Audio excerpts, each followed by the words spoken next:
My name is Jessica, and at 49 years old, I've spent 2 decades in marriage with my husband, Ethan. Last year, our son ventured off to a university in another state, leaving our home quieter and granting me more free time. However, to support our son financially, I took up a part-time job, a shift from my previous role as a stay-at-home mom.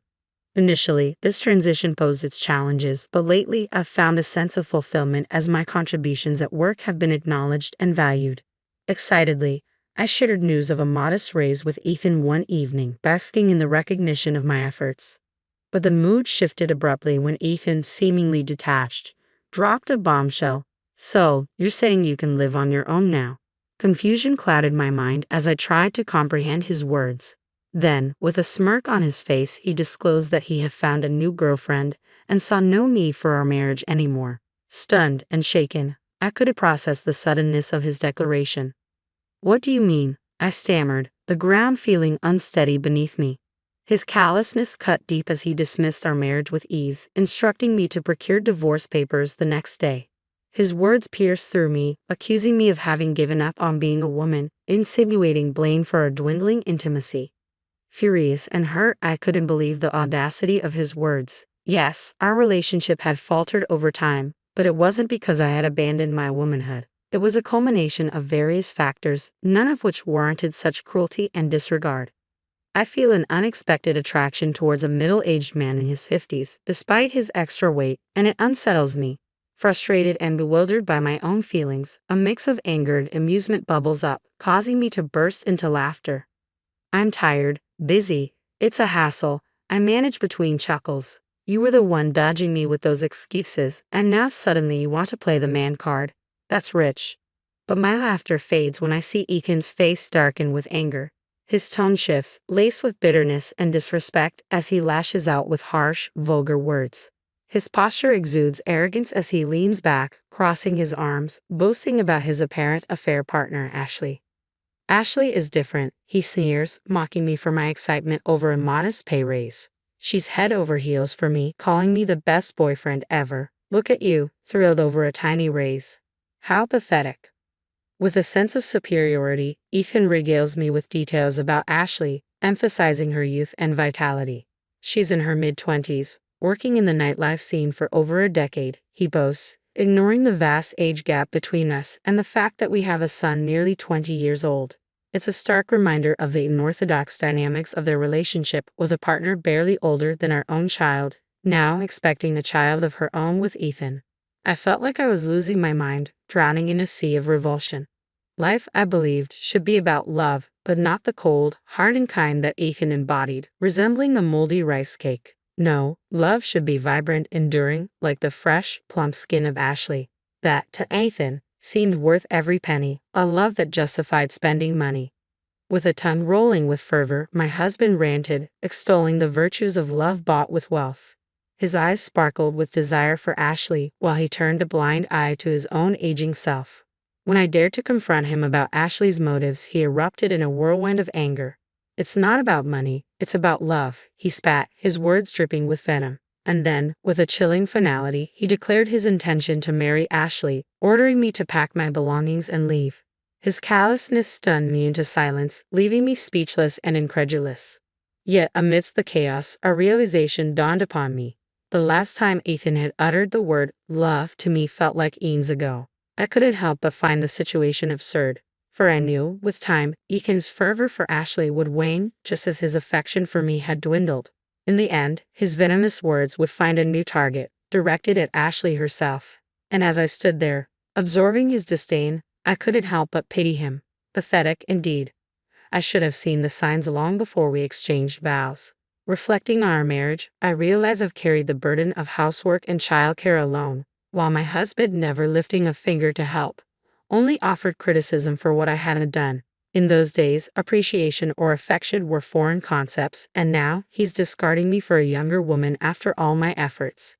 It felt surreal, like a decision born of madness, yet Ethan dismissed my protests as mere bitterness. "No problem," he shrugged, casually mentioning paperwork for our separation to be done on his next day off before retreating into his room. For days, I wrestled with sleepless nights and tears of frustration, though outwardly, I maintained composure. Then on his next day off, my husband brazenly invited his new flame to our home. "Hello, Ethan's ex," she greeted me with a smirk, casually lounging on our sofa. Ashley, as she introduced herself, exuded confidence, flaunting her smooth skin and bold attire. Her occupation in the nightlife scene was evident in her flashy makeup and revealing attire, leaving me unsure where to direct my gaze. Despite her overt display of allure, I sensed a lack of genuine affection for my husband. If my intuition served me right, her intentions were far from sincere. Prepared for divorce, I confronted her, initially resigned to the inevitable. Yet something about her demeanor set off alarm bells. "Ashley, did you pursue a relationship with Ethan fully aware of his marriage?" I inquired, hoping for some semblance of understanding. She laughed dismissively. "I'm not naive, old lady," she sneered, her condescension palpable. "You're the one who's being replaced. Ethan and I are headed towards a civil arrangement." Her arrogance grated on me, but I maintained my composure, revealing the recorder hidden in my pocket. "Your confidence might falter when this recording surfaces. You're aware I can seek compensation for your involvement." Indignant, she complained to Ethan, who attempted to pacify her, assuring her of a preconceived plan. Their collusion sickened me as I watched on in disgust. Ethan then produced documents outlining the terms of our divorce, including alimony and pension division. Ashley's disdain for the arrangement was evident, her eyes fixed greedily on what she perceived as her rightful share of Ethan's inheritance. With thinly veiled displeasure, Ethan reassured her, attempting to placate her with promises of child support. To him, her blatant greed seemed endearing, further fueling my anger. As she casually dismissed my settlement as a mere deduction from her own share, my patience waned, struggling to contain my fury. In the face of their callousness, I struggled to find solace, grappling with the bitter reality of their selfish intentions. Confident in my intuition, I proposed a solution, insisting on notarized documents to formalize the divorce terms. I kept my response curt, mindful of the recording device capturing our conversation. My husband, aware of the evidence against him, reluctantly agreed to my terms. "Are you satisfied now?" my husband's new companion interjected, visibly impatient. "Make sure you're gone by the end of the month," she demanded, clearly eager to take over my role in our home. With the notarized document finalized, our divorce proceeded swiftly. As if waiting for the opportunity, the woman wasted no time in asserting her dominance, urging me to leave with an air of amusement. "Now that I've submitted our marriage registration, I'm Ethan's wife," she declared triumphantly, relishing in her newfound status. I handed over the keys to our home, resigned to my fate.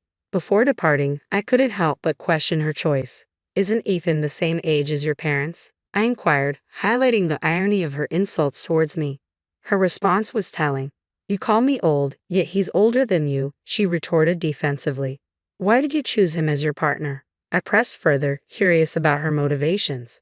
When I posed the question, her response echoed my expectations perfectly. "Ethan is a division manager at a top-tier company," she began, her eyes glimmering with anticipation. "This house, recently renovated and conveniently located near the station, will be transformed to my liking." She drifted into a daydream, envisioning a life where Ethan would cater to her every whim. "He might not be the most attractive or youthful," she conceded, "but he's promised to fulfill all my desires. With him, my future feels secure." Her smirk, laden with satisfaction, seemed almost mocking. With a resigned sigh, I departed from the home where I'd spent countless years. Settling into a dormitory at a university, I embraced a new role as a live-in dormitory mother, a rare opportunity these days. Prior to this, I had juggled part-time work at a company cafeteria, but now, thanks to the support of my understanding boss, I found solace in this fresh start. Grateful for the chance to embark on a new chapter, I reveled in the comfort of my modest accommodation. Despite the limited free time, the fulfilling work and affordable living costs made it all worthwhile. And as I settled into this new life, I couldn't help but feel a sense of contentment wash over me. I received an unexpected call from my ex-husband, stirring up emotions I thought I had left behind. "Mom is in bad shape. Can you help with her care?" he pleaded, as if we were still entwined in each other's lives. But we were strangers now, and I reminded him of that fact. "It's your young wife's responsibility," I retorted, pointing out the obvious. His explanation, that Ashley was pregnant and Mom's dementia made her prone to violent outbursts, sounded like twisted logic to me.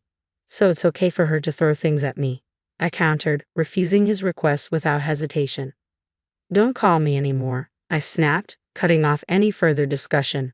Our paths had diverged, and I had no intention of intertwining them again.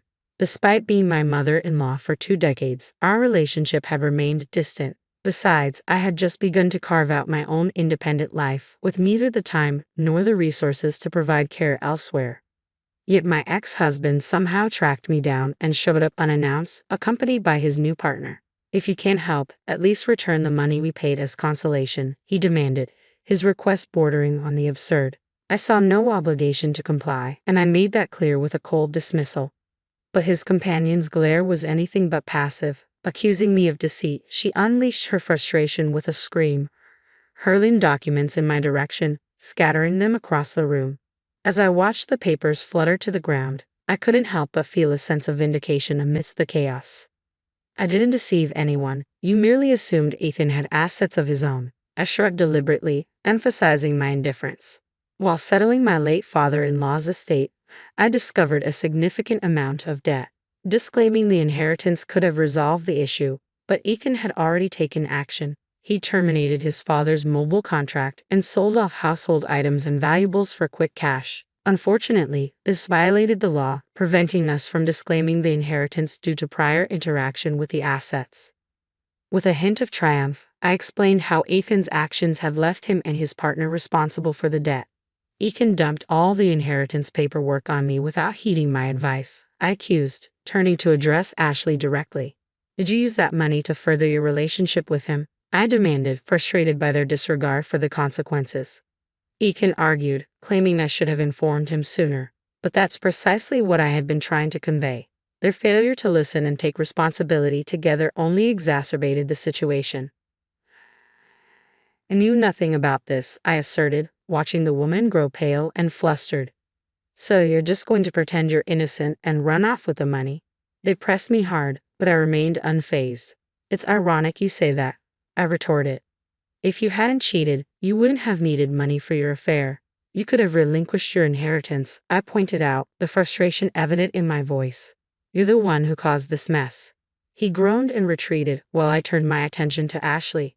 "You knew he was married, pursued him for his assets, had a child, and then kicked me out. This is the position you wanted, isn't it?" I admonished, feeling a surge of anger. "And as for you," I continued, addressing my ex-husband, "remember the notarized divorce documents. I received alimony, pension division, and child support from Ethan. But beyond that, I can also claim alimony from you." Her disbelief turned into insults, but I stood my ground. "I would have let it go if you hadn't come up with absurd demands like taking care of his mother or returning the alimony I received," I declared, my resolve unwavering. As she ran off, I turned to Ethan, his tearful plea falling on deaf ears. "No way. Please leave," I insisted, unmoved by his sudden show of remorse. He didn't deserve any mercy, considering his past actions. True to my expectations, the woman vanished, leaving behind only a divorce notice. It turned out our pregnancy was a lie too. Left to grapple with his debt and his mother's care, my ex-husband withered away from stress and overwork. Meanwhile, I found fulfillment as a dorm mother for kids the same age as my son, and as people remarked on my youthful appearance, I resolved to live honestly, free from arrogance or deceit.